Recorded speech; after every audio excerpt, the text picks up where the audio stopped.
Hello, everyone, and welcome to another edition of High Scores and High Spots. This is episode 6. We're 2 weeks into this podcast. We hope everyone is enjoying it and listening. And a quick shout out to Good Pods. If you're listening to this on Good Pods, you can share this podcast with other people. We would truly appreciate it. My name is Ryan. And with me is my brother, my co-host, the current High Scores and High Spots pay-per-view predictions champion, Nathan. Yes, and I plan on retaining that title today.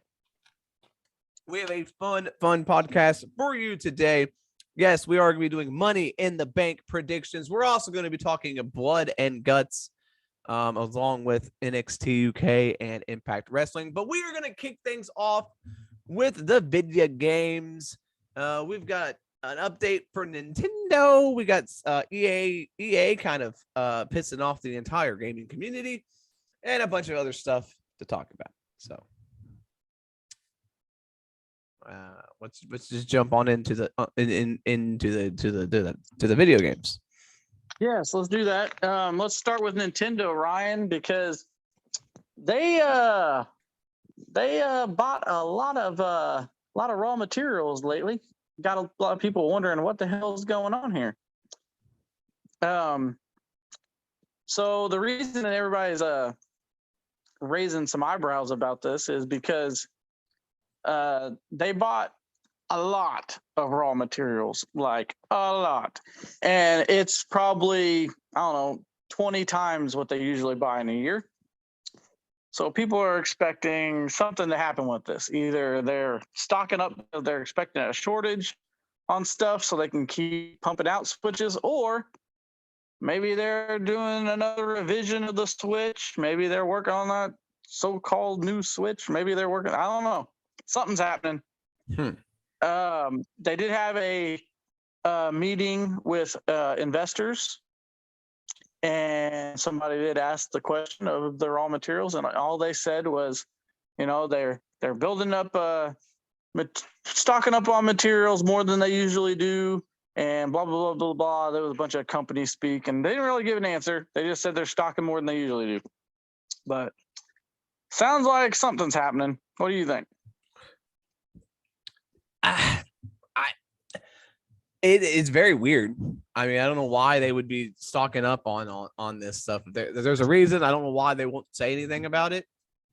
But I would assume it has something, like you said. I would assume it has more to do with a potential shortage of this stuff. And they're just trying to get ahead of the curve in case that does happen. Right. But yeah, it's to spend that much money on something that may happen seems a little weird. It doubled. Yeah, that's why, and then not giving an answer about it, I feel like is a giveaway that something's about to go down. It might not necessarily be a new Switch like the Switch, the next console for Nintendo. But it could be a high-powered Switch, the Switch Pro that everybody's always talking about. Maybe they're finally going to do it. I don't know. Something's happening. I mean, I do look at it this way. From a business standpoint, inflation is insane right now, and with everything rising, the cost of everything is going up. Maybe this is just them trying to say we got to buy it now because it's only going to get higher, and we can get it cheaper now than we're going to get it next year. Right. But again, there is that thing in the back of your head saying, "Oh, here we go, new Switch is coming." But I don't know. I would assume this is probably just a business decision on something.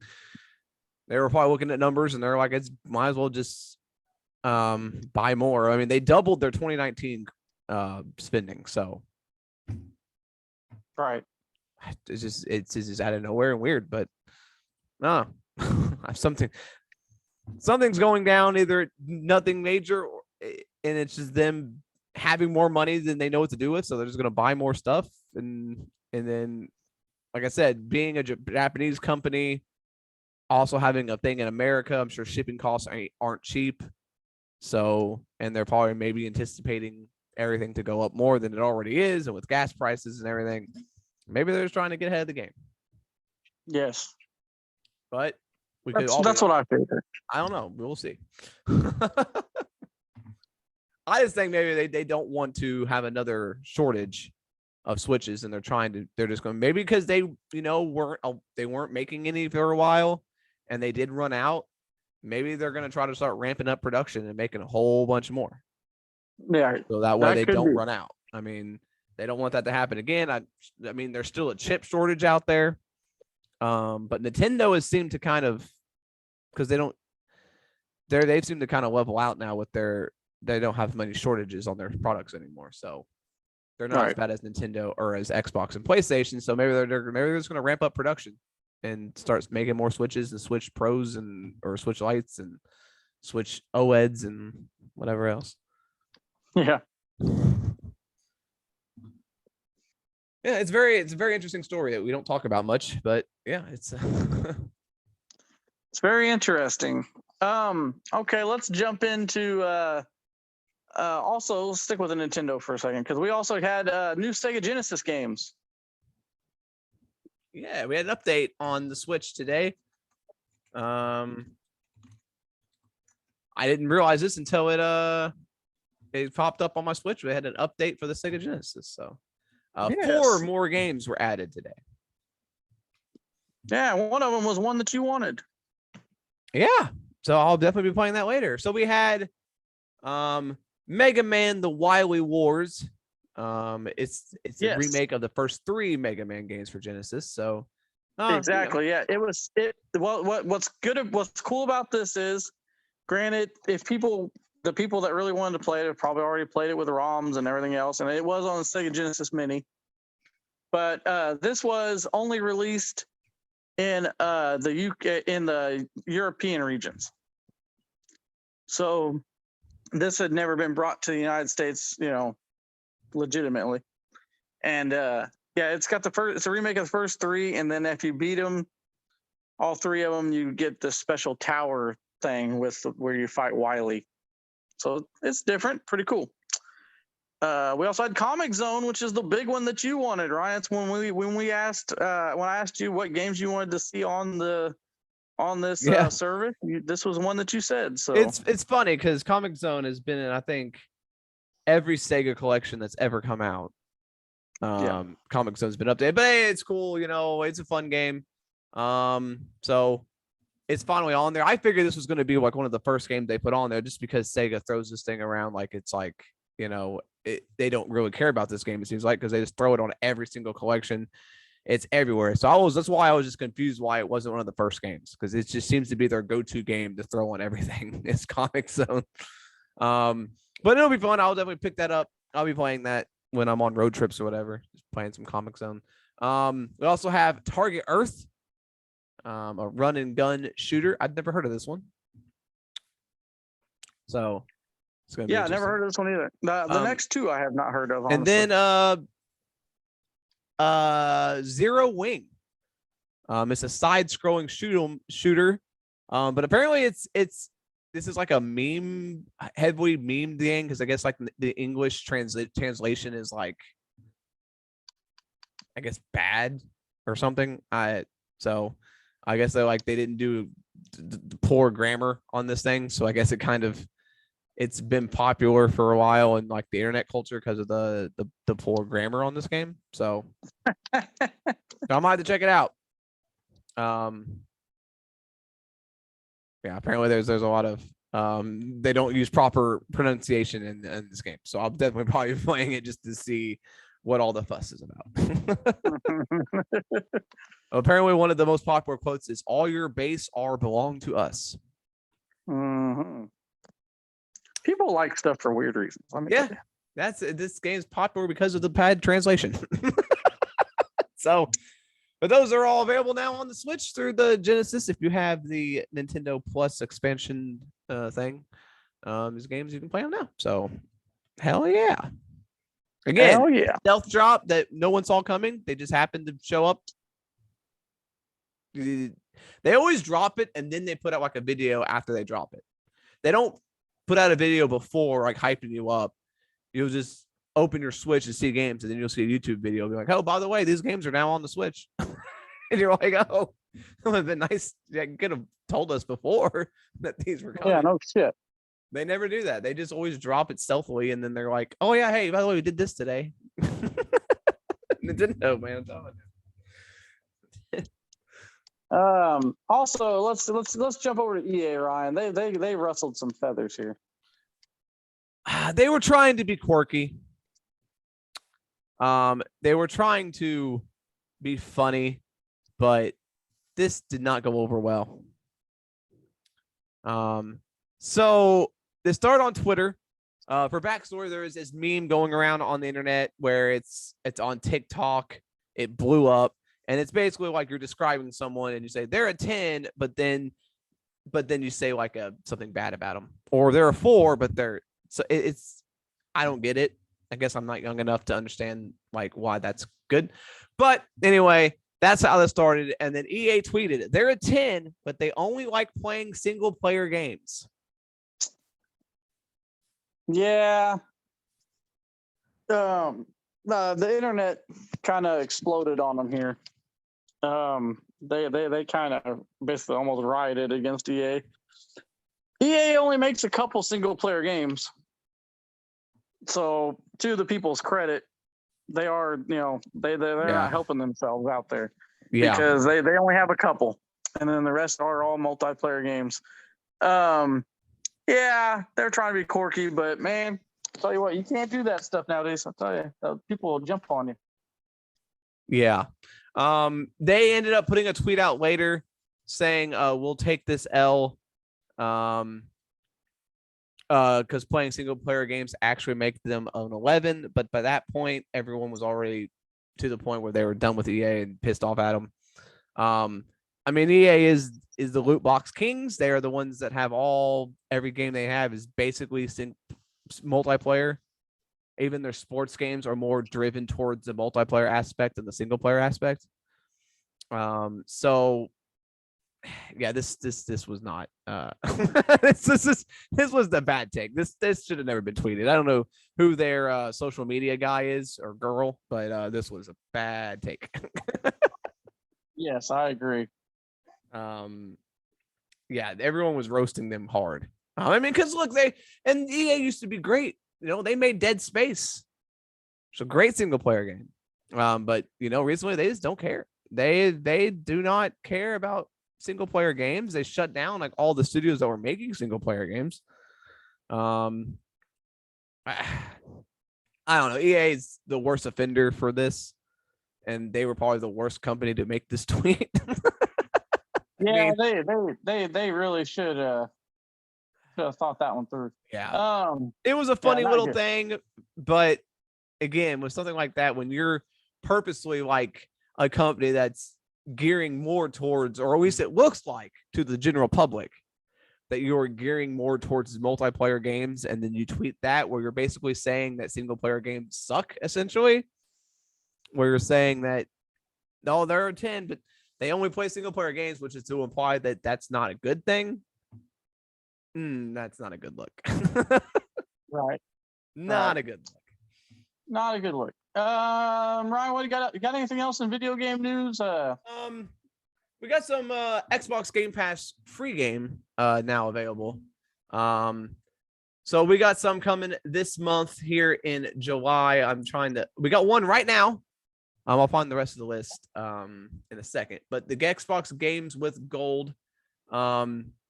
We've got Beasts of Marvolia Island, which is available all month long. I've never heard of that.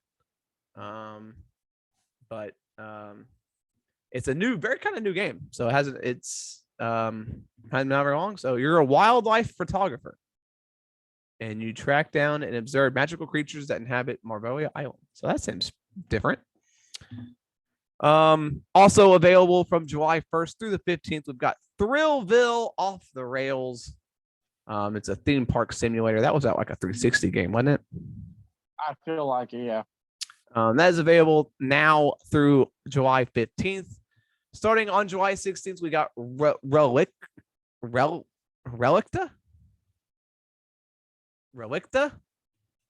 All right. It's like a first-person puzzle game. It's free from July 16th through August 15th, and then Torchlight is available July 16th through July 31st.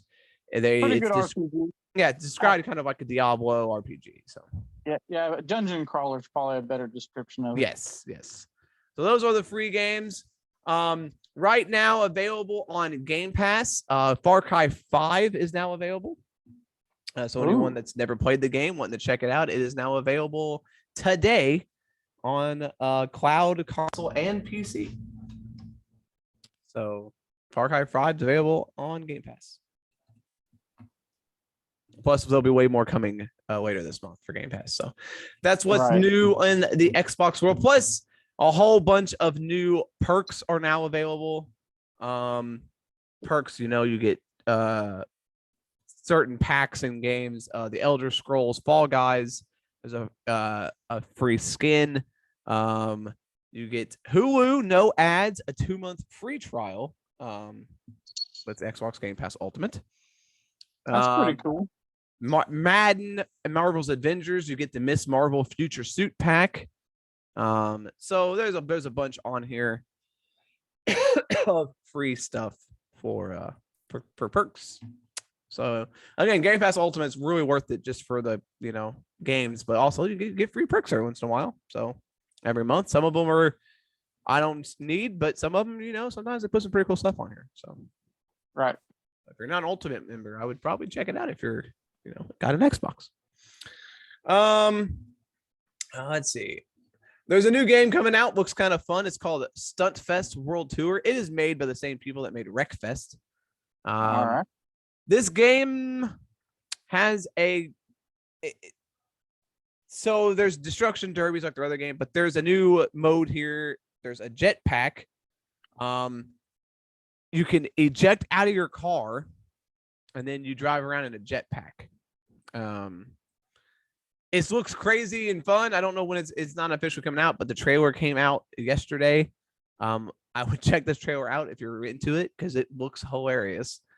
Looks like Wreckfest is a fun game. They look like they took Wreckfest and turned it up to 11.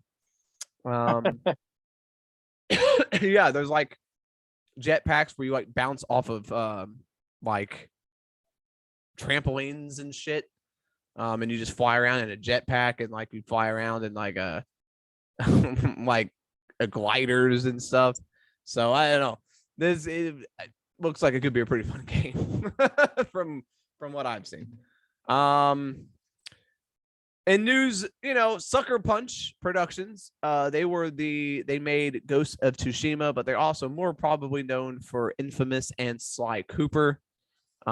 They basically put out a blog post talking about their 25th anniversary and basically said, we will not be making any more Sly Cooper or Infamous games. Well, that blows. That really blows for Infamous fans because I know one Infamous fan, and yeah, he'll be upset about that. It says the full quote is, quote, as our games continue to grow in scale and complexity, they require the full attention of our studio. With our focus on our current project, we have no plans to revisit Infamous or Sly Cooper right now, and no other studio is currently working on projects related to those franchises either. These characters are very special and near and dear to our hearts, so while we never say never to reopening those doors down the road, for now, there are no Infamous or Sly Cooper games in development.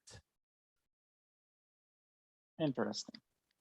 So, yes. And they did say eventually, because I guess the servers are still up for Infamous 2, but they also went on to say that eventually we're going to have to shut those down as well. They said they are going to do maintenance and they're going to move them to a new server, but they said eventually we're going to have to. I'm not going to lie. I'm not going to lie. I did not know that they even had online for those games. Yeah, I didn't know that either, but apparently the servers are still active and there's a huge, I guess, core of people that still play it, I guess.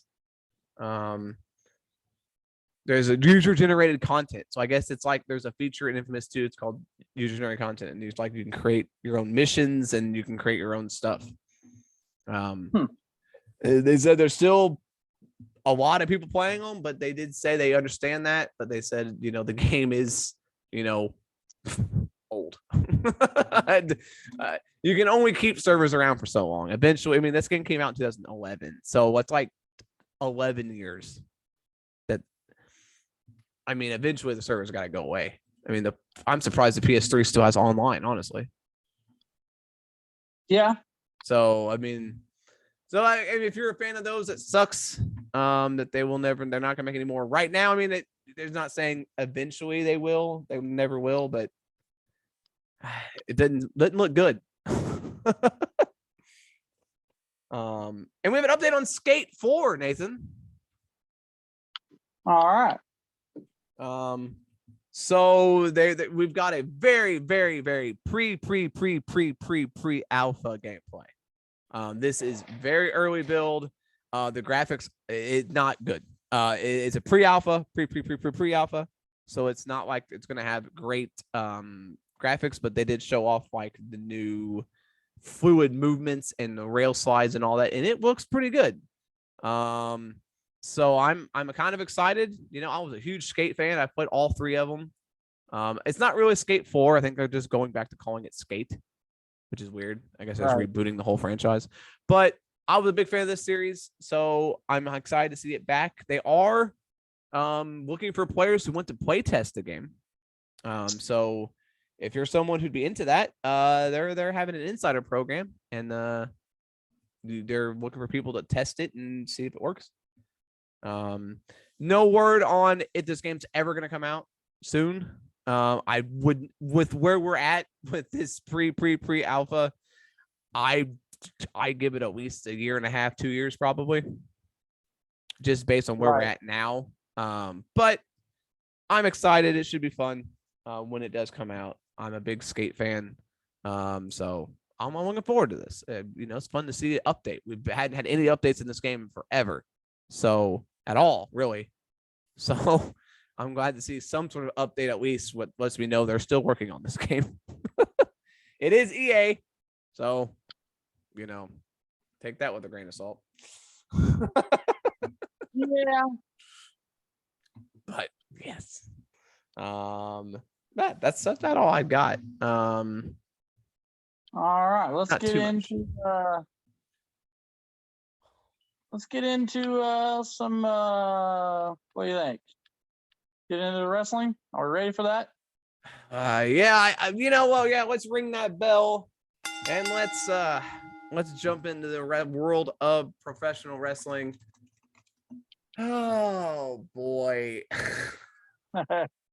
So AEW had their show, Blood and Guts. I just think of Ryan. All right, let's get into this show.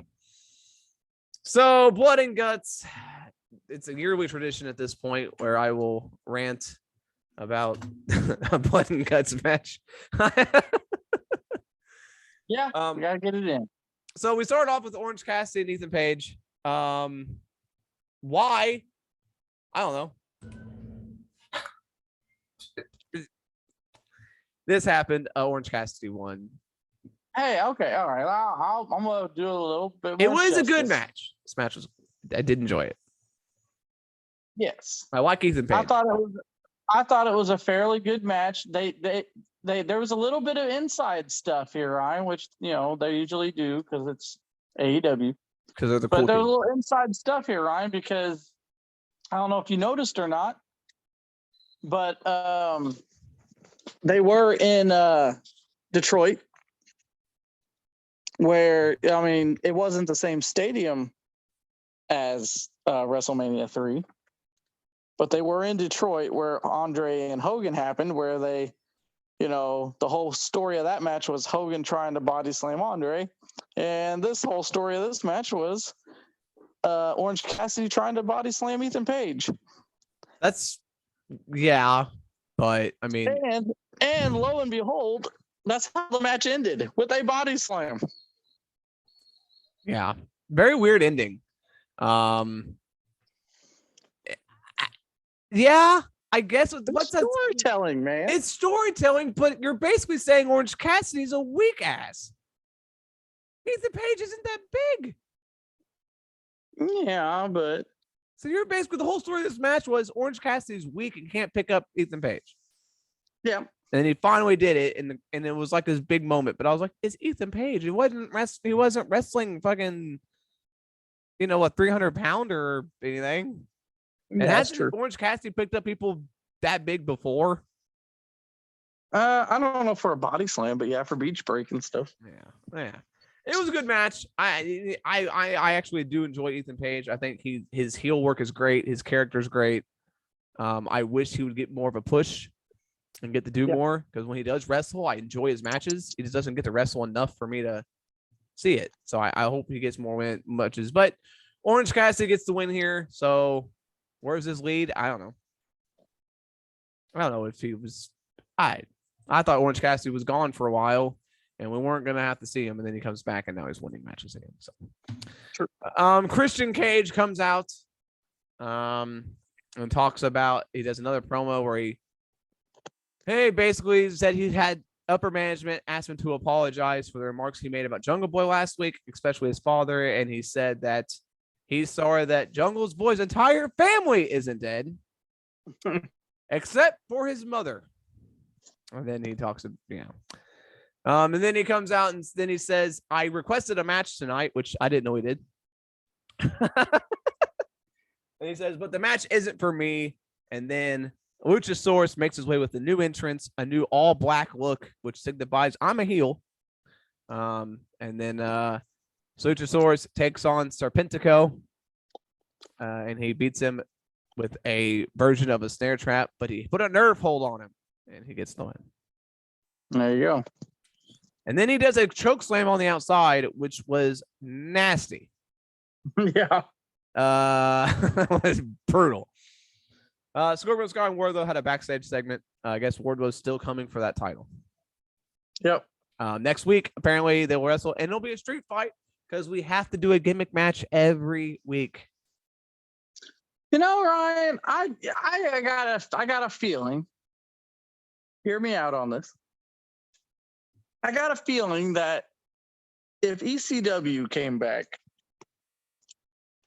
in the, I don't know, 5 years ago, and you knew it was ECW, and they had technical wrestling, and then they also had hardcore stuff, I feel like you would have been okay with it. Maybe. I don't know, but ECW just didn't do gimmick matches, though. They just didn't have many rules. Well, yeah, but they have more rules here, so they have to have gimmick matches. I don't know. I think they're overdoing it. I enjoy a gimmick match occasionally, but man, every week it's like, dude, we don't need to see a ladder match or street fight or a cage match or a whatever every week. Like, I think Tony Khan played the general manager mode back in the day. I'm telling you, this is just and he's like, you got to do this if you want to win. Then Max Caster and Gun Club come out. They're taking on Danhausen and apparently two partners, and it's FTR, and the roof fucking exploded. Yeah, FTR are so over. Yeah, and Danhausen, when he came out, he said, I think I found two guys that are pretty good at the wrestling. Yeah. This Danhausen picks up the win here, right? Yes. How'd you feel about that? I don't even want to talk about it. But Anthony Bowens got out of his wheelchair. He had his, and good. He's one of my favorites. He'll be coming back after the match. Gun Club and the Acclaim start to argue. Billy Gunn shoves his own son to the mat, and he stays with the Acclaimed, which is weird. I don't know if that's heading to. I don't know. I don't know if it's going to lead to Billy Gunn. What I assume the Acclaimed are going to turn faces eventually. They're so Yeah, over anyway. I think Billy Gunn's working them, and this is going to be the Gun Club going after them, and then the Acclaimed will end up coming out faces, which is probably a good thing because the crowd cheers them anyway. Yeah, they already say all their sayings anyway, including the "scissor me." Yeah. Then Jay Lethal and his people show up, and basically they challenge Samoa Joe to a television match at the upcoming ROH pay-per-view. There we go. We had Jade Cargill defend her TBS title against some chick. She won very easily. This was sloppy. This was not good. She is not just some chick, Ryan. Oh, sorry. She is the OVW Women's Champion. Oh, well. They sure did a good job of selling her as a wrestler because I had no idea who she was. Jade beat her very quickly. And then basically she grabs a mic and says she's tired of everyone moaning. She says Stokely to get her some real competition. Then Stokely says that Chris Statlander and Athena are not overlooked. They're just lazy. They both appear. They start attacking them. But then Layla Gray, who was just beat by Jade Cargill, throws Athena off the ropes, allowing the group to get on top. But then Jade just kind of pushes her away. So I don't know what this was. Yeah, I think Stokely was trying to get her to be a baddie. Be a baddie, and I think Jade kind of said, "Yeah, fuck that." So, but in storyline, what about this did he see in her to be like, "Yeah, you're worthy"? I think they were just outnumbered, or they were getting beat up. So he was like, she's out here. Fuck it, let's try to coax her into it." She got her ass kicked. Very true. Very true. She got like no offense in at all. Then the Young Bucks were emo. Yeah, all their friends are gone. They had no friends. Even Brandon Cutler's not there. The only friends they have are the AEW tag team titles. Yeah. And so I guess they're going to put them on the line against Yoshihashi and Goto. Well, they said that Yoshihashi and Goto have to beat them at Rampage first to earn a shot because they're not technically, they're not AEW wrestlers, so they don't have an AEW record. So they're saying they have to beat the champs to get a shot at the champs. So that sounds like WWE. Beat the champs to get a shot. Since we're talking about your guy got this going on, they did hint at something in this promo, Ryan. Oh, did they? Because I kind of zoned out. I know, but basically, when they said they had no friends, one of the Bucks, I don't remember which one, was saying, "Well, we do have," and then the other guy cut him off. So I'm wondering if maybe they're hinting that maybe Hangman Page is their friend again, or maybe Omega's coming back, or maybe Omega might be. Hey, good segue, because Omega was, I can't remember if it was on I think it was on one of his streams or something. I guess he streamed. It was either on his stream or it was he was on it was on Twitch. And people were asking him about his injuries and when he would come back and stuff. And he said, I mean, he could have just been having a bad day. I mean, you got a shitload of rehab to go through. Sometimes, you do that, you feel depressed and you're like, fuck, I don't even want to do this no more. Yeah. And that may have been the case, but he said that people, have high expectations for him. And he said that right now he's trying to just make some things work that used to work, that he's got to make them work just to function. And he said, if I can't even get them to work to do normal things, how the hell am I supposed to wrestle at the level I was wrestling at before? So he said he might not even wrestle again. This could be it for him. Yeah, the exact quote was, if I get another major setback, that's it.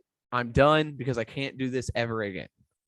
Yeah, apparently rehab's been pretty rough on him. Yeah, and he said that. I think he's rehabbing like 3 different injuries. So yeah, he's doing rehab 3 times a day. He said, he says it's actually scary to think about if it's hurting this much to do rehab. He said, what's it going to feel like when I'm actually back in the ring? Exactly. So yeah, I mean, look, I would be a fool to say, oh, I don't want him to ever come back. it sucks that he's going through this, and that he had apparently been injured his entire like AEW run. Yes. He was injured before he got signed. Yeah. So goddamn, dude. Like, hats off to Omega for doing that, because he obviously didn't have to. Like, he could have took time off and got healed before he started wrestling again. I can't imagine all the injuries he had and everything that's stacked up, and it's got to be rough. That, but the vertigo alone, he is vertigo. Yeah. To be able to know where you're at in the ring and to still do some of the stuff he does with vertigo, which vertigo might not impact him all the time. Might just happen every once in a while. You never know. Yeah, he could be in the middle of the ring and then start suffering from it. So yeah, so I mean that's not a good thing to have when you're a pro wrestler. No. That endangers him and his opponent. So yeah. I don't know. I don't know if he'll come back or not. We spent a little time on this because this is big news. It's AEW's top guy. Yeah. So I don't know. Speaking of, could have just been a bad day. Maybe. Hopefully, have a different mindset. Like, I'm not the biggest Kenny Omega fan, but I always hate to see people like this and they don't get to go out on their own terms. Like, I may not be a fan of the guy, but I gotta respect his willingness to wrestle through all these injuries, and I hope he comes back just for his good, for his safety, and for his sake. Like, I hope he comes back and is able to wrestle again, because I couldn't imagine what he would go through if he could never wrestle again. Speaking of injuries, reportedly Adam Cole's concussion at Forbidden Door was very, very serious. He's also still injured from his torn labrum that he never had surgery. So he's going to be off probably for a while. If he doesn't do surgery, he's going to have to rehab the torn labrum, but he can't do any of that until his concussion's cleared up. So they already don't have Punk. Danielson's out. Omega's out. Jungle Boy's out. O'Reilly's out. Fish is out. Apparently, Buddy Matthews is also injured. It's a tough blow, man. Yeah. Tough blow if he's going to be out for a significant amount of time. So. And then, as we find out later in the Blood and Guts match, we have another injury. Yeah, let's get to the Blood and Guts match. This was your main event. It's about an hour of the show. The Blackpool Combat Club with Eddie Kingston, Santana Ortiz versus the Jericho Appreciation Society. We start off this match with Sammy Guevara almost breaking his neck, and I was like, oh, this is going to be fun. Sammy kept jumping and running away, and Mike Cesaro, Claudio was just throwing him around the ring. He was tossing him everywhere. Daniel Garcia was the first one in for the Jericho Appreciation Society. Claudio immediately caught him with an uppercut. This match was all over the place. It's to be expected. Yes. So we had everybody coming in. What I didn't like was that Angelo Parker and the other one, these two jobbers are in there beating up the world champion. Well, to be fair, they didn't beat him up for long. No, because at one point the Blackpool Combat Club was just destroying the Jericho Society. Like, right before Jericho came in, they had, it was like, yeah, they had the advantage, but they really didn't, because they were just beating the shit out of them. And John Moxley came in and he brought a whole arsenal of weapons with him. Yeah, he had like what was that, a barbed wire bat or whatever? Yeah, but then he had like a bag full of knives, and he had a bag full of glass. And they had 2 bags full of or like 4 bags full of thumbtacks. Yeah, but he had this fork, and I think he literally cut everybody open. Yeah, he was just walking around with a fork cutting people open. Which is insane. But so we had Santana, who came into the ring, I think did about 2 moves and then was out. Yeah, it appears he blew his knee out. or something. We're not 100%, no words down on what the actual injury was, but it was it was a leg injury because he couldn't stand. So this was basically made this a 5 versus 4 match. Or 6 versus, how many people were in this match? 6 on 6? Is that what it was? Yeah, it was 6 on 6. Jesus Christ. So it became a 6 on 5 match. So the last 2 men in were Eddie and Jericho. Jericho came in and was kind of soaking it all in because everybody was down. And then Eddie came in with a kendo stick and was just walking and smacking members of the Jericho Appreciation Society. One of the funniest visuals I've ever seen in a wrestling match. It just boom, boom, boom. There was a point where was it Jericho? Who was dragging the other guy through the damn tacks? Oh, I don't remember. I think Jericho was dragging somebody. Jericho was dragging Moxley around in the thumbtacks and then locked on the walls of Jericho on the thumbtacks. Yeah. And then Gene Kingston walked up with a bunch of thumbtacks and threw them in Jericho's face. Yeah, this match was insane. Freaking Hager took a nasty table bump in between the rings. Yeah. That was nasty. So then we ended up getting outside because they always get outside in these matches. One thing I didn't understand was if this match could end outside the ring, which is what we saw happen, then why were the doors locked? Because they get outside because Conti ends up taking the key and opens the door to allow them out. But if the match can end outside, then why was the door needed to be locked in the first place? Yeah. But anyway, they get outside. Jericho and Kingston go up. Guevara's up there as well. Eddie ends up throwing some Guevara off the roof through a, quote, table. I mean, it was the softest table I've ever seen. But it was, it's thrown off of it. Here's the thing, Ryan. You know, you complain about AEW being dangerous, which I will say they go hard. They do crazy shit, so they are dangerous. Yeah. But WWE, when they do these spots, they don't use crash pads. Like Kevin Owens flew through a desk. Off a table, off a ladder, about 70 feet high, yeah. Yeah. Freaking Shane McMahon flew off of a cell through a desk. I mean, we've seen some crazy shit. Yes, I feel like, yeah. For AEW's credit, yeah, they take care of them when they do this crazy shit. But again, I'm not expecting them to jump off a fucking cage through a table. But when it's a zoomed in shot and you can tell it's not a, you know what I mean? It kind of takes me out of the immersion. Everything else in this match was fucking brutal. And then it's the same thing as Jericho last year, where it's like, I don't know what I want.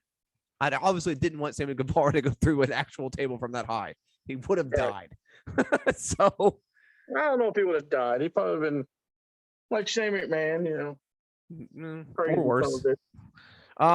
So then Jericho and Kingston come up there. Claudio makes his way. Claudio does a giant swing on top of the roof, and I thought he was going to step off. I was having a panic attack.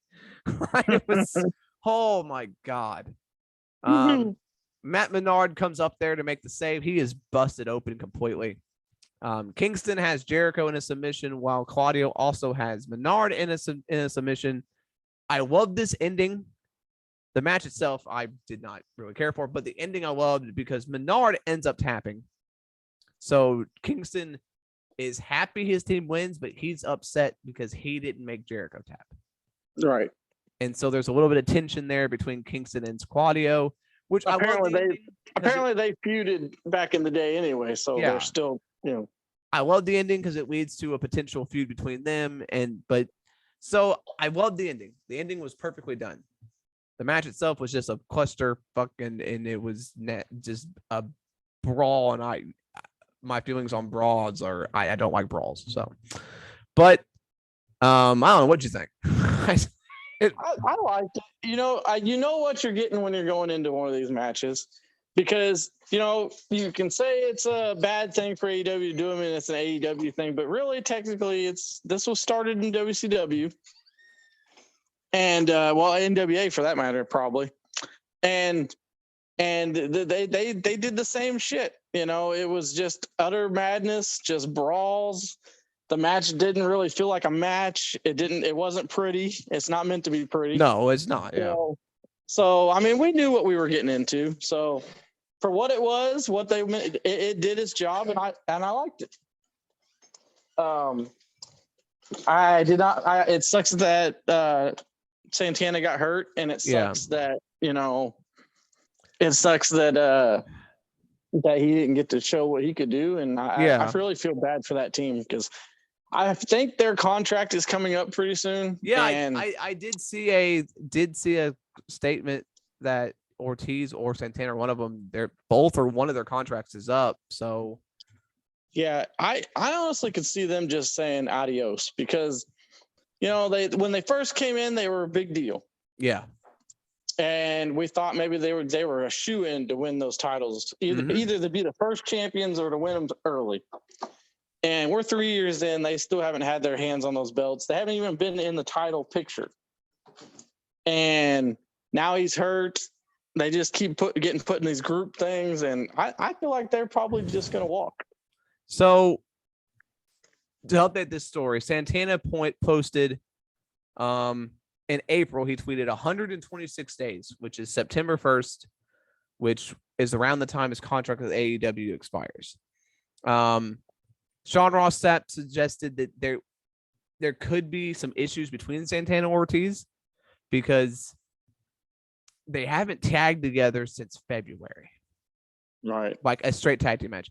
But also, and I didn't notice this until I look at it, they don't stand with each other anymore. Like they're never really on screen together, and they don't really interact with each other much anymore. Now, that could all be a play, and it could be storyline because AEW likes to blur the lines between real and they take their real life stuff and turn it into storylines with AJF. True. So that could all just be, and then they do these long-term booking, AEW does. So this could all just be a long-term booking thing, or it could be something Santana and Ortiz are doing for fun. Yeah. But Santana, so yeah, September 1st. So who knows? Maybe he is going to leave. I don't know if Ortiz, I would assume they have a similar deal. Yeah. Since they both signed together, but they have been, LAX, Santana Ortiz, whatever you want to call them, proud and powerful, whatever you want to call them. I was never a huge fan of them. I wasn't even a huge fan of when they were dominating in Impact. I'm not a fan of them per se. I don't like their tag team style, and I'm not a big fan of them. But kayfabe wise, they were a big deal coming in. Yeah.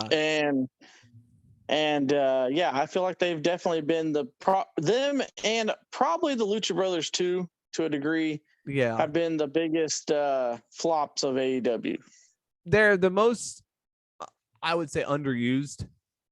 Absolutely. Because they had all this hype. Everyone's like, oh man, can you imagine they're gonna do Proud and Powerful versus the Young Bucks, FTR, and they're gonna do Young Bucks and FTR, and they're gonna be in the title picture. They've never been in the title picture at all. Maybe once or twice, but it's not they've very been long. with Jericho this whole time, and then now they're still involved with Jericho. Yeah, I thought once they broke away, they'd get their moment, and they still haven't had their moment. So I can understand them leaving and him, them not wanting. I mean, they haven't been used at all, so I don't blame them. So it'll be interesting to see if they go back to Impact, maybe they go to Mexico. I mean, yeah. All right. Speaking of Impact, let's go to Impact, Ryan. Yeah. So Impact, they actually had a show on Thursday, but they're having a pay-per-view, I guess, Friday night. I think it's one of their specials on there. Yeah. Yeah, it's something. I don't know, dude, all their shows. I can't remember what they're fucking. But yeah, so we'll talk about their pay-per-view show, and then on Monday we'll talk about their show against All Odds on Friday. So yeah, it used to be a big pay-per-view for them, but now it's just a little special that they show on opposite SmackDown. Yeah, it's gonna work out well. So we kicked off the show in a fatal four-way match. The winner will battle Mike Bailey for the Impact Exhibition title at Against All Odds. This is Trey Miguel, Chris Bay, Laredo Kid, and Steve Macklin. This was a fatal 4-way, so it was insane, and it was all over the place. And Trey Miguel, the former champion, picks up the win here to go to against all odds to take on Mike Bailey for the X Division Championship.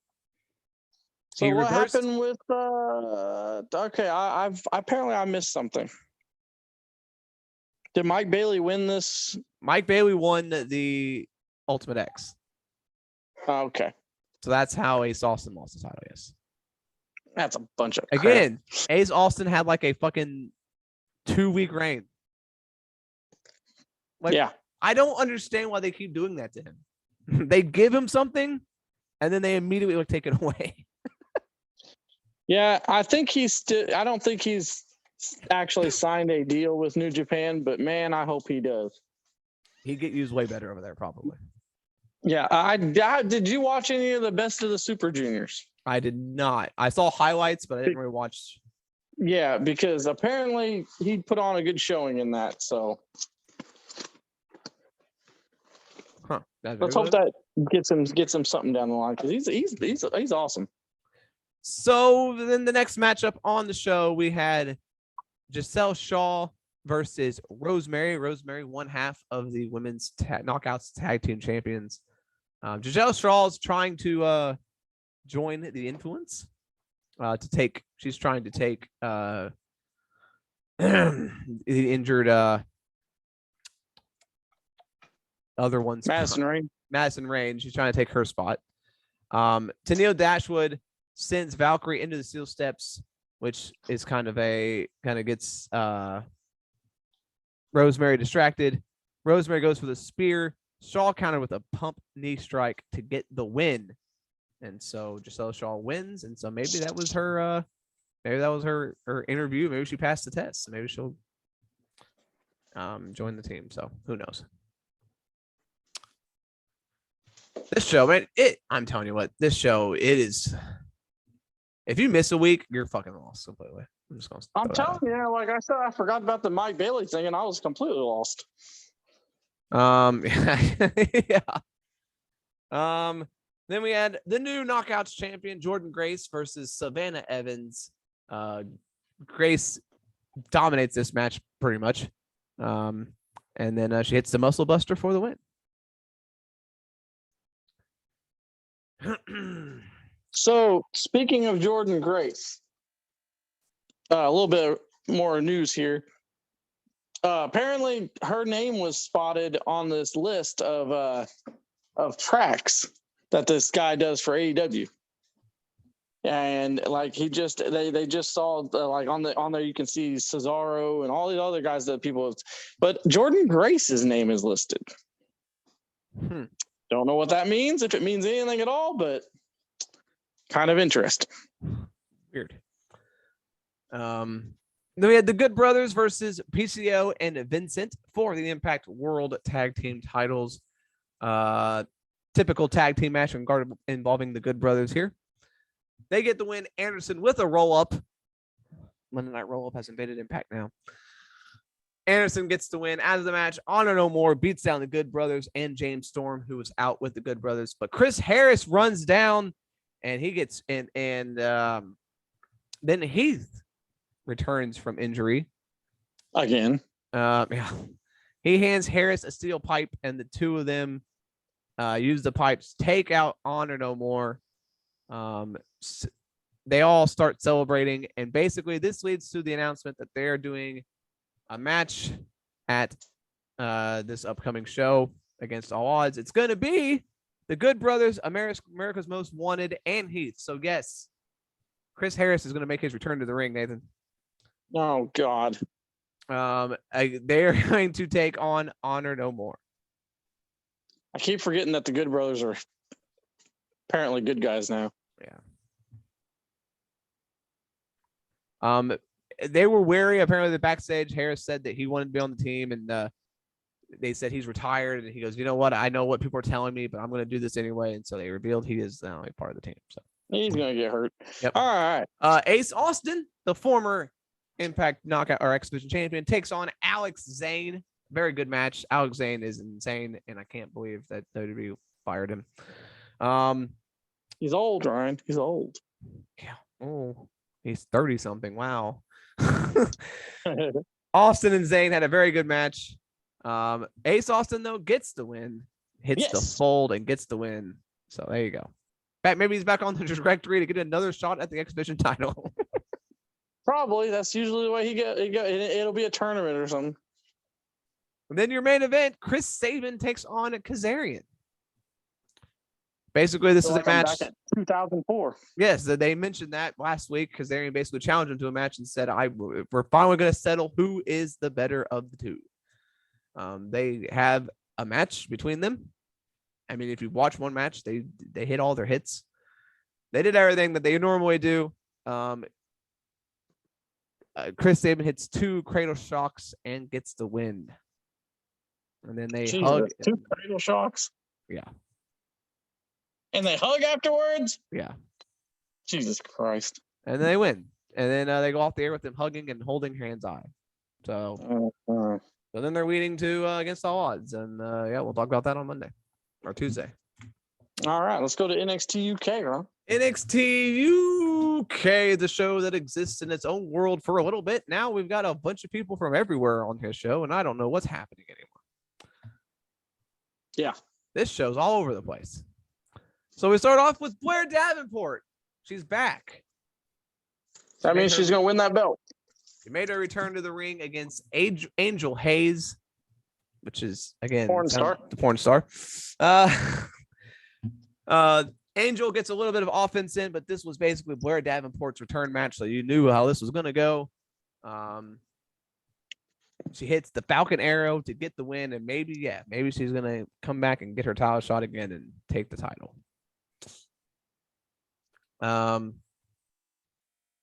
we had a backstage segment where basically Mark Coffey challenged Noam Dar to an NXT UK Heritage Cup Championship match. That's going to happen. Shaw Samuels basically put 100-1 odds that Mark Coffey will not win. And then all the wrestlers around were taking the bet, and Noam Dar was like, so no one's going to bet on me? I thought that was funny. We had another women's match, Amelia McKenzie versus Fallon Henley, who's, from NXT. She's along with NXT UK Tag Team Champions. So I guess they're all just over here now all the time. Great. Drinking at the pubs. I think they realized that NXT UK just roster was like 20 people. And so they were like, we might need to bring some NXT people over just to fill this roster out a little bit. Because, I don't know, they're all over the place over here. And kind of, I would say this is kind of an upset. Fallon Henley gets the win. Yeah, very much of an upset, I think. But then they hugged afterwards. Yeah, McKenzie's kind of, the champion's like understudy. And so it's weird, but she lost. So Fallon Henley gets a huge win, which is crazy. Mickey James wannabe. Pretty much. And then speaking of Shaw Samuels, he wrestled Wolfgang in the next match. Shaw Samuels doesn't get to wrestle very much. No, he doesn't. He's actually pretty good, though. He is. This was a good match, but Wolfgang ends up picking up the win. So Wolfgang wins. And then we hear from Trent Seven. After he turned his back on his brother, his partner, breaking up Mustache Mountain. He comes out and basically it's the typical heel promo, right? Yeah. He says that this is the most important moment in British sports. He says he's going to Trent Seven is going to save the industry. He says, because of me, this place was dead, and now look at this place. Now it's the largest crowd in NXT UK BT sports history because I'm here. Oh boy. He said that why did he do it? Why did he take down Tyler Bates? He basically says that we were the center of attention, British Strong Style, Mustache Mountain. We were selling out every arena. We were doing everything. But then he said that I didn't change. Tyler changed. He said Tyler Bate lost his bottle. He lost his nerve. He lost the will to win. He goes, I've always had that. I never lost my killer instinct, but Tyler Bate did. Sounds like we got the same Christian promo almost without the killing people part. He also said something about hugging a tree at some point. I don't know what that was about. He also said that Tyler Bate's never coming back. He goes, he's never coming back because he lost the spirit. And he said, now I am British Strong Style and I am Mustache Mountain. And then plant jumped the ring. He got into it and the guy jumped the rail and then Trent Seven kicked him right in the nuts and the show went off the air. NXT UK is the best. I love this show so much. So speaking of NXT, it's the last little news bit before we get into the predictions. Io Shirai has her deal's coming up real quick here, Ryan. It's like next month. Yeah. And she hasn't been on TV in forever. Well, she's been injured, right? She's been injured. I really don't see her getting called up. They should. They really should call her up. Her and Asuka could tear it up. But they probably won't. And she'll probably go back to Stardom, I guess. I don't know. Yeah, according to Dave Meltzer in the Wrestling Observer newsletter, she has informed people in Japan that she does plan on returning home to be close to the family once her contract expires, which, I mean, she's married, right? And so she probably hasn't seen her husband in fucking forever. I mean, it's probably been a long time since she's seen him. So I mean, she probably flies back. They only do 2 days, 1 day tapings or whatever. So she probably flies back home. But, she would be free to work wherever she wants once her contract is up next month. So I would assume, probably Stardom. That's where they all go. And tell you what, though, if you had Io Shirai and freaking what was the chick that and Kairi Sane available, what the I mean, both those chicks are like the top women's wrestlers in the world, in my opinion. Yep. And the fact that, because they wrestle like dudes, like they wrestle, they look just like pro wrestlers. They don't wrestle like women. And they're the top. And the fact that both of them are just walking out, it's like, dude, I get they want to be close to family, but you think WWE could have offered them something. I mean, shit, why would you let them go?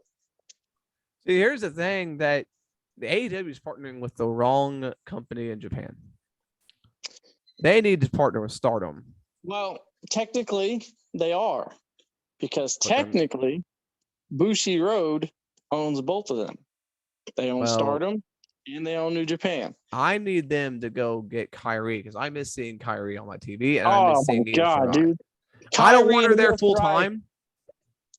But they need to make a women's tag team belts in AEW, and then Kairi and Io Shirai need to come and win those goddamn things. I mean, I miss seeing both of them on the TV screen. And I don't want them in AEW full time because it'd be the same situation in WWE where they'd get homesick and, but fly them in and let them wrestle every once in a while. Oh my God. I mean, it's AEW though. They don't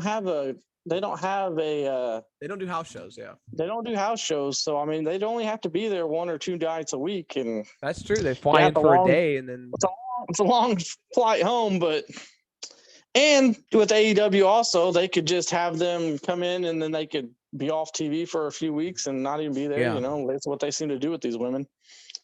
Yeah. So could be interesting. I might start watching Stardom more. I don't understand. I know AEW doesn't need to sign any more people, but god dang, dude, you have both of I mean, I guess Kairi Sane's already with Stardom, so you can't sign her, but man. I guess I need to start watching Stardom. I don't understand Japanese, and I probably won't have any idea what's happening over there. They don't have commentators. Yeah, they have no commentators, so it'd be weird. But I know I need to start watching Stardom just for Kairi, and especially if Io goes back. Yeah, big news there. I mean, let's face it. As much as I like Kairi, Io Shirai, she doesn't really fit in with the NXT UK, and she should get called up. She should. She totally should have been called up like last year or 2 years ago. So, but maybe she didn't want to. I mean, she probably didn't want to do the travel. Well, I mean, they weren't traveling at that time though, so you think they could have. during the pandemic. Yeah. But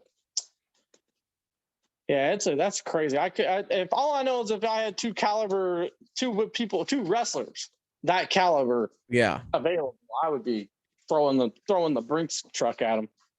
All right, let's get into these predictions here, Ryan.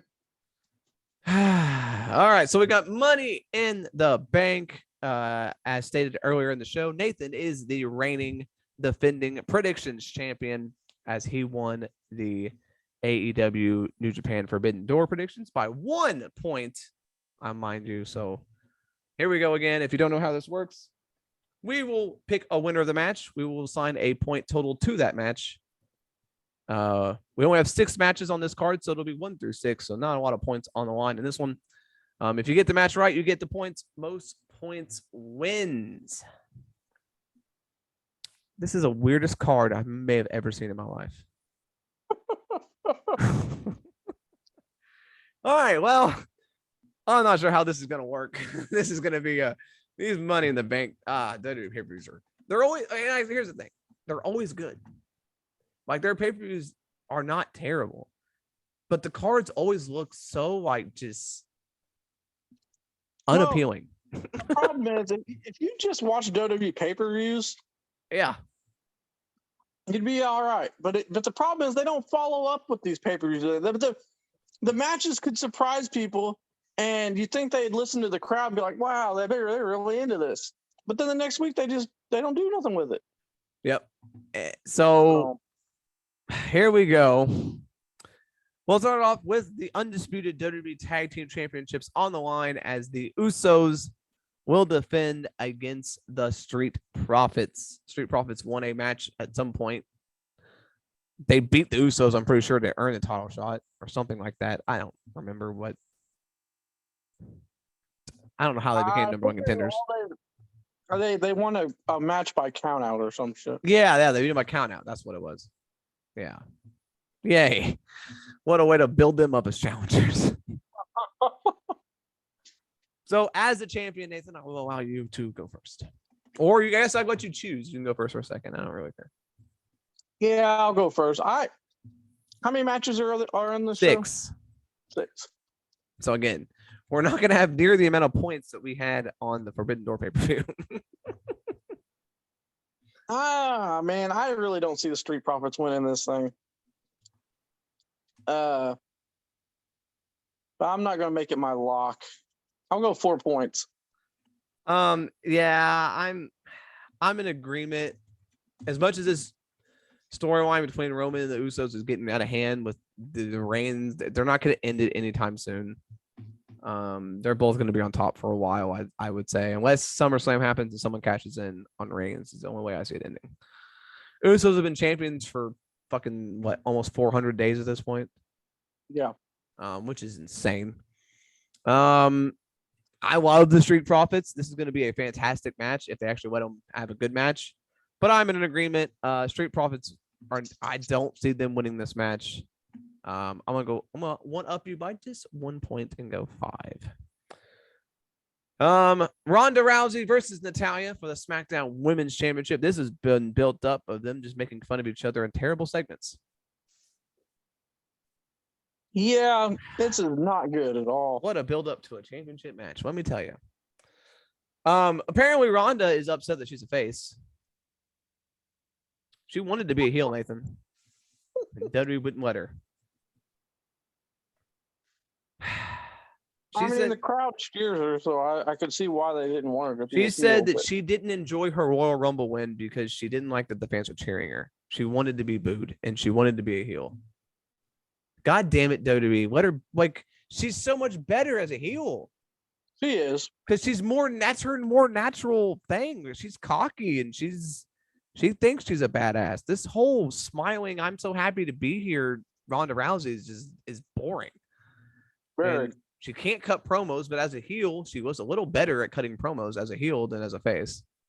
Because she can kind of just let her, natural self out. All that said, Ronda is definitely winning this match. Yeah. I highly doubt Natalya is going to be the one to take out Ronda. So Ronda's gonna win. This is my lock, 6 points. Yeah, also 6 points for me. Yeah. It's probably the only most of these some of these matches I could, are gonna be kind of locks for. Let's do so I guess these Money in the Bank matches only have 7 people, which is weird. It's It usually varies. Sometimes they do 6 in these things. Sometimes they do like freaking 8 or 9. Yeah, we're doing 7 apparently.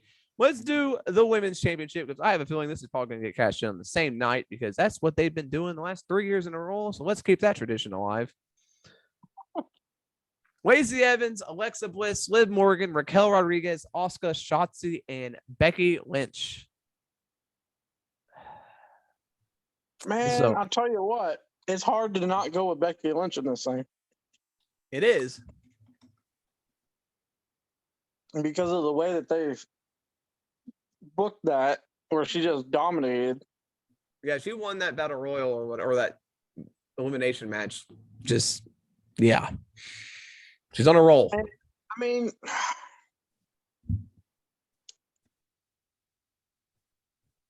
it makes sense. I feel like she would cash in at SummerSlam and try to beat her in like a minute, like she did the last time at SummerSlam, because it is the 1 year anniversary where she did that. Mm-hmm. I can't not. I'm Becky Lynch, 2 points. I can't go against her. It makes sense. My heart's telling me to go a different direction.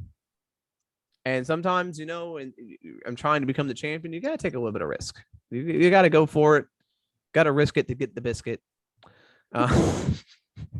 So I'm going to say Liv Morgan. I think she's been on, she's won a couple matches in a row. She's been seemingly they're kind of pushing her a little bit. Yeah. And she's due for, this would really help her out and really push her to the next limit. So I'm going to go Liv Morgan, but I'm only going to go 1 point because it's a ladder match of other 7 people. Fuck if I know who's going to win this thing. Yeah. Singles match for the United States Championship, Theory versus Bobby Lashley. I'm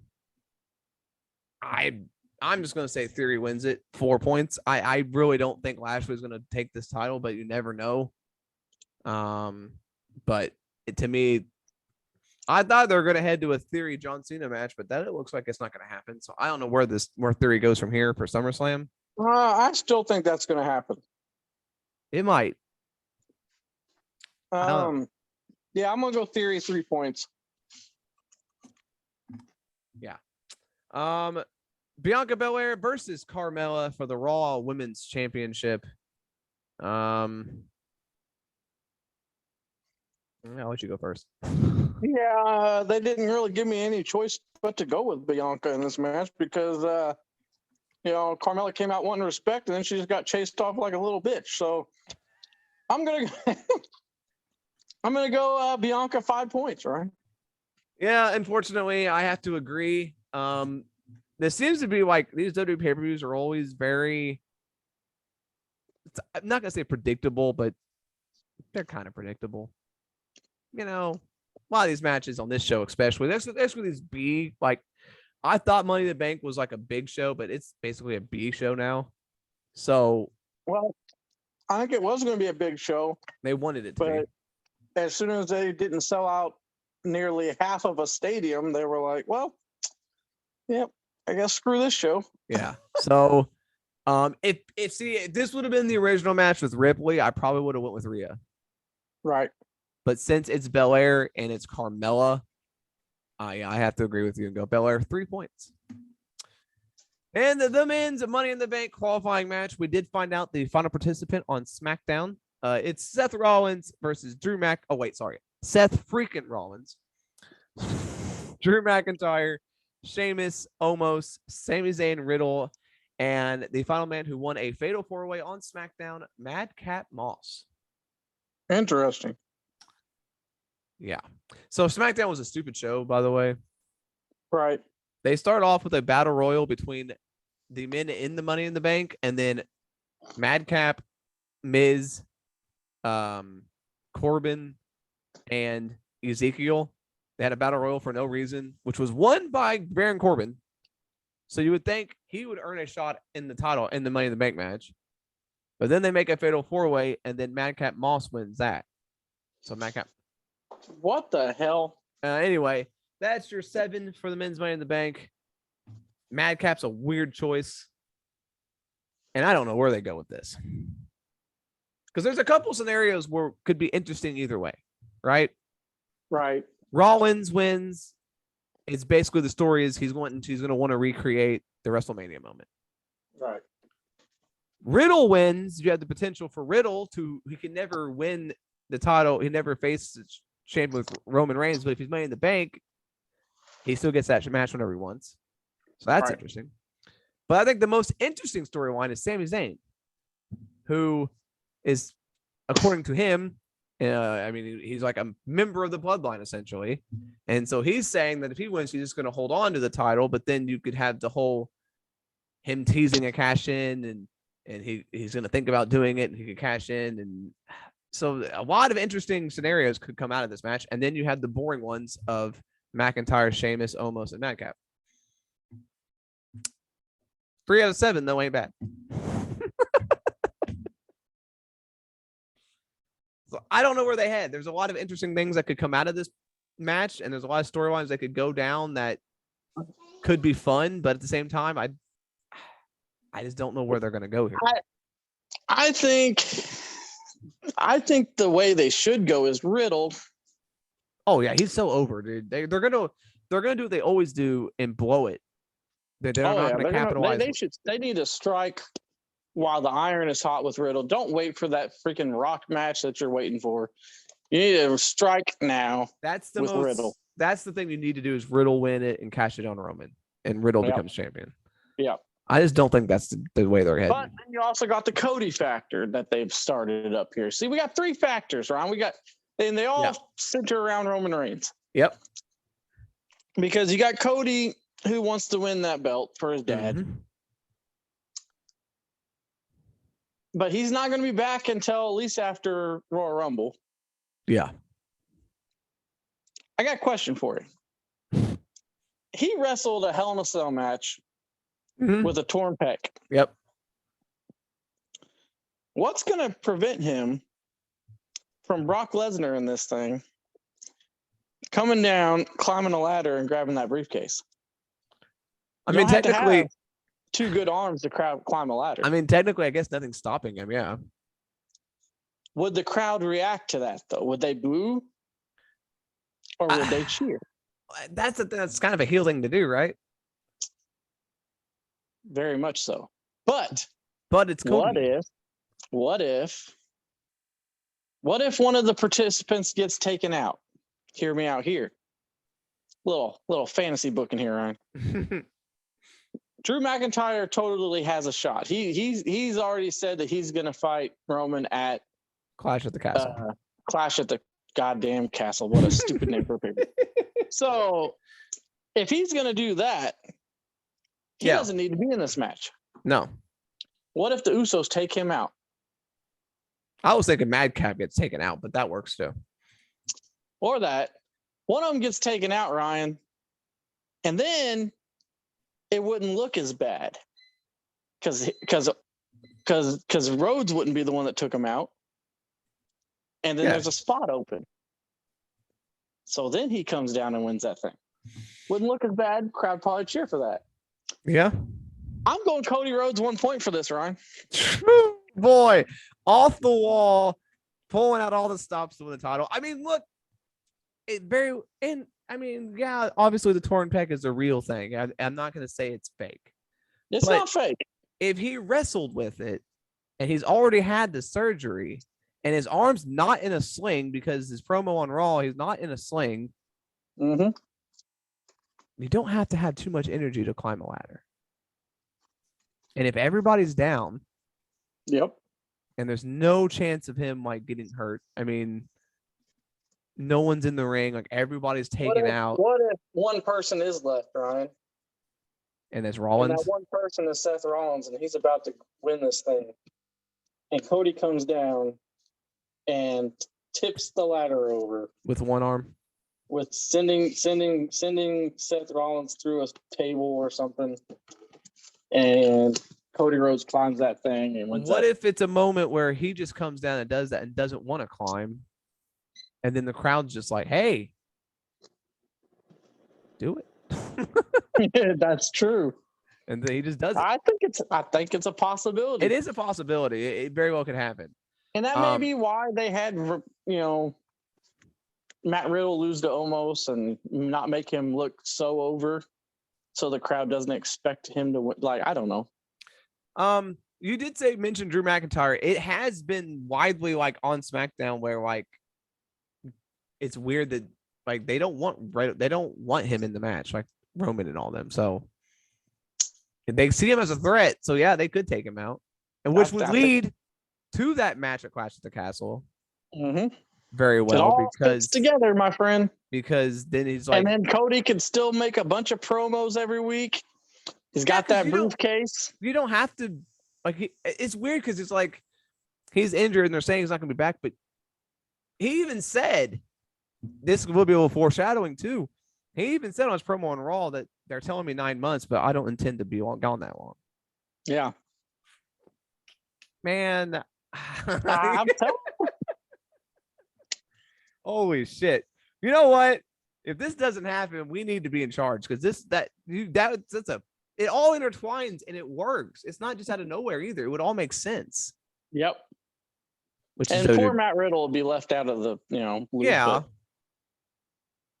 I still think Orton's coming back before that. I don't think he's as injured. I think it's all storyline. He's injured. If he does, okay. So if he does come back, Orton and Riddle. Orton does come back. Will he turn on Riddle? Because Riddle's been using his finisher this whole time. I think it would be Riddle. Orton would be pissed that even with Orton gone, now he's using the RKO and he's still using his name to get over. Right. I think would be the storyline there. Is we're not even a team anymore, yet you're still using me to get more over with the fans. Yep. You can't get over on your own, so you're using me to get over. It all works. With all that said, that is a great piece of fantasy booking, potentially real booking.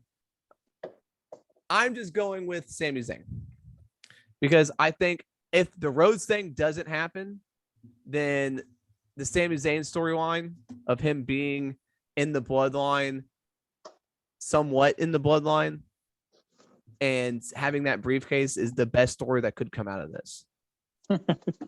Because then every week, Sami Zayn could tease cashing it in, and it's like, "Oh, I'm just joking, champ. I acknowledge you're not gonna do it."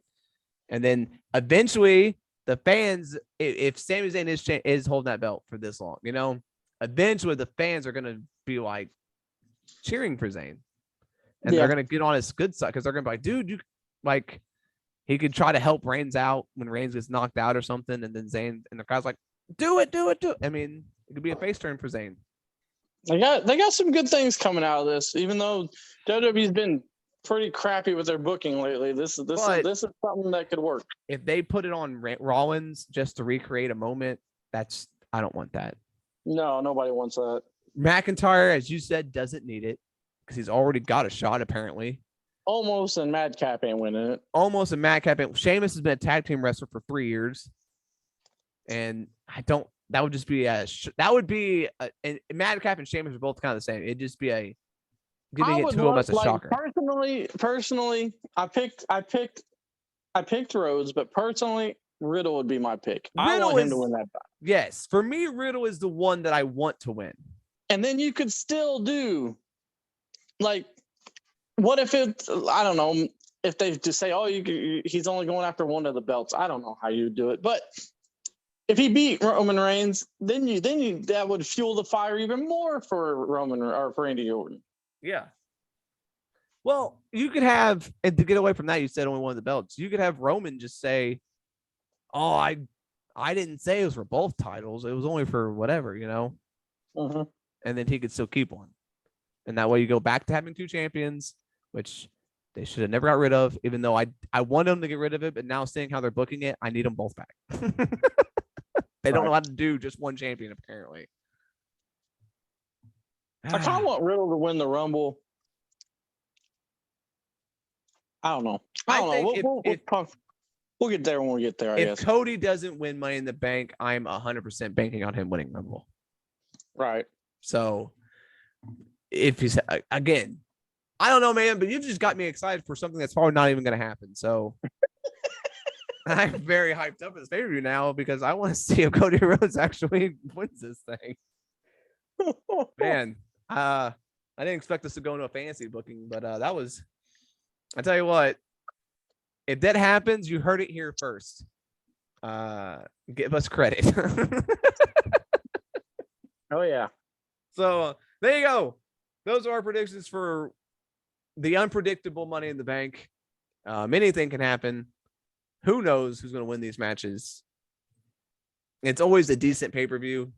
Money in the Bank has been squandered as of late in WWE, so maybe they can turn it around this year with this year. I doubt it, but maybe. They just don't know how to book two people with the briefcases. Like they always have to have one cash in super early because they just don't know how to make two long reigns. It's like we can't have two people with briefcases running around.